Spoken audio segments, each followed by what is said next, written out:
can you get that rolling? That's just recording. Yep.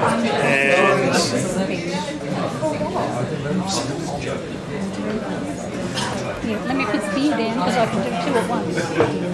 Okay, you can be the live, do the live video thing. Okay, folks, can I just please get it total quiet, no chat, thank you. We're running a bit out of time, but we start the gig in a few minutes. For those of you who weren't here at the beginning, we've just conducted a full tribunal hearing concerning a joke that Carl did a few weeks ago here. This is what the world's come to. So it's funny, but it's not funny to some degree. You would have thought that the world could have worked this out, but I think it'll get worse. And I think that this falls well and truly in the realm of the ability to speak freely. And considering I think in the next 30 years a lot of people are going to get shot for jokes, and they're already people are getting disappeared all over the world. There's a guy in Nepal just got disappeared for a joke. Well, we live in a country where you can still, unless you're the ABC or Anika Smethurst, you can still speak relatively freely. So get out and fucking enjoy it while it lasts. This is our attempt to try and strike a middle ground. We've heard, you may have been here, you may have not, we've heard all the evidence. The tribunal's heard all the evidence. We're live to the internet now, and this is the judgment. I'll hand it over to the tribunal chair, Bruce McNabb. Thank you very much. Thank you, Brian. We have achieved a consensus, and we have a series of findings. Firstly, the issue of consent is one which is a legitimate issue which can be explored in a convenient context. However, if you want to be good at your craft, you've got to get it pretty right, given the sensitivities around it. Secondly, he's certainly guilty of spoiling the room for the rest of the people who are on, and the fact that he's on first makes that all the more serious. Thirdly, there is no evidence to suggest that he's entitled to be George Clooney's self-appointed wingman. So perhaps he should desist from that. Each of the tribunal members, I think, will have their own comments to the accused. But at the outset, I should say that our finding is that he should be suspended from comedy for a total of 4 weeks. However, he gets credit for 2 weeks served. So 2 weeks to go. Sophie, do you want to... Can I just point out, Bruce, that at this point, no other comedy room recognises the jurisdiction of this tribunal. And that's because they're all hoople-headed fucks. But anyway, so we're not sure whether Carl can go to other comedy rooms. It'll be up to the other comedy rooms as to whether they wish to enforce that. But for 2 weeks for time served means suspension for 2 weeks. Can I just clarify? Sorry, whether 2 weeks time served, 4 weeks means he's suspended for 2 weeks. From this room. 2 more weeks. Yeah, from this room. No, from all rooms. However. From all rooms, but we're not sure whether they recognise the jurisdiction. Well, that's a matter for them. And in the event that any room doesn't accept our jurisdiction or submit to our jurisdiction, then they should contact the registrar of this tribunal and explain their reasons. And if they think for a moment that we're not capable of enforcing our decisions, well, that's a matter that we can take up in due course. But I thought I made it clear at the outset that our powers are unlimited to the extent permitted by law. The comment, so to speak up. That is our judgment. So, Sophie. Speak up. I think Bruce summed it up.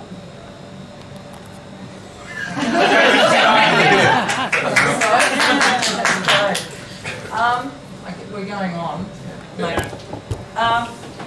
Where is he? Just project. Just come and sit here so we can see. Mm. Yeah. Oh, we can maybe do a side on. Yeah. Let them talk about Get on your knees.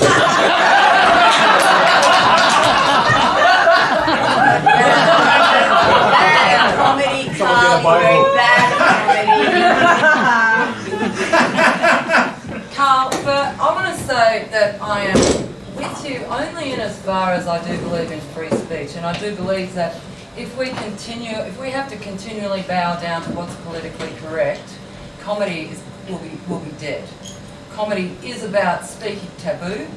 Comedy is about speaking the things that people don't speak. It's about the subtext underneath it all. It's about all the things we don't talk about, all the cowardice things that we won't face up to. We as comedians bring it up. But you're going to deal with issues like this, you need to be smart. If you're going to deal with issues like, you might disagree, I'm speaking, so. If you're going to deal with issues like this, have a good think about what you're trying to say underneath. Alright? You're going to deal with it, you've got to put in the preparation. You've got to remember who you're speaking to. And you've got to remember that there are people at the end of these jokes. And that your insensitivity can kill the whole room. So I just suggest going to workshops, coming to places like this, ask and have a think about what you're saying. And if you really think there's something underneath there worth saying, then if you can pick out all the stuff that's pretty crappy in there, just get the thread and find another way of saying it that doesn't involve making people feel picked on, exploited. You know, we trust you as the comedian, that you're going to hold us and we trust you. We don't want you asking personal sexual questions of individual people. That is over the line as far as I'm concerned. Right? You got a lot of it was over the line. You've got to have a think about people. And that's all I have to say. Okay, Carl, I'm speaking as purely a comedy reviewer who goes out and sees a lot of comedy. Mate, it wasn't funny. And there's a lot of work.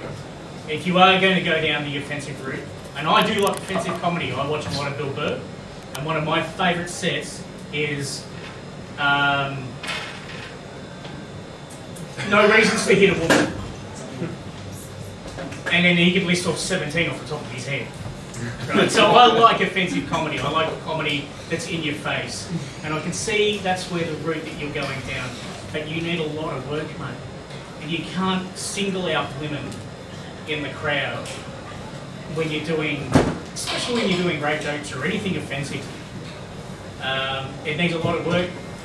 I wish you well in your comedy future, mate. You've got 2 weeks to try and get your head together. We're going into the AFL redoing. Yeah. Yep. So once you're back on the park, mate, you've got to work on those sets over the next 2 weeks. Really try and sort out where you're going to go with it. Yeah. And mate, if you do an offensive shit like that, don't do it 15 minutes before you jump on stage. That is just career suicide. But I wish you luck with it, mate. Thank you. Can we just thank the Tribunal, Bruce McDowell, David Griggs, Stephen Timothy, Mikel O'Connor, and finally, can I just ask you, Carl, so that this is on the record, so you've 2 weeks time served, 2 weeks suspension. Will you take 2 weeks off comedy or try and sneak in other rooms? Or are you going to take 2 weeks off? Or? I mean, there's probably no point sneaking into other rooms. No, they probably won't. But I'm going to take these 2 weeks. I'm going to... Don't kill yourself, Carl. Jesus Christ. Always with the suicide. Hang in there. No, I appreciate you guys for the feedback. I'm going to take these 2 weeks, I'm going to sit back and let it settle. Think about what has been said today and what I can do better as a comedian moving forward to try and just grow. Just to be clear, your suspension has started immediately. Yeah. So don't say anything funny.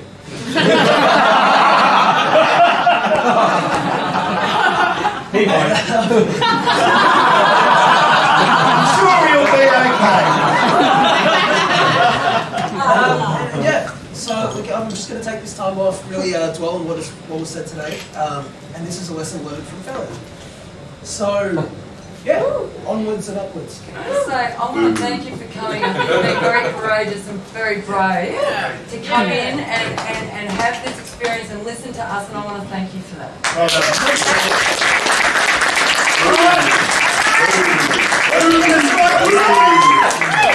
We're going to strike this stage coming.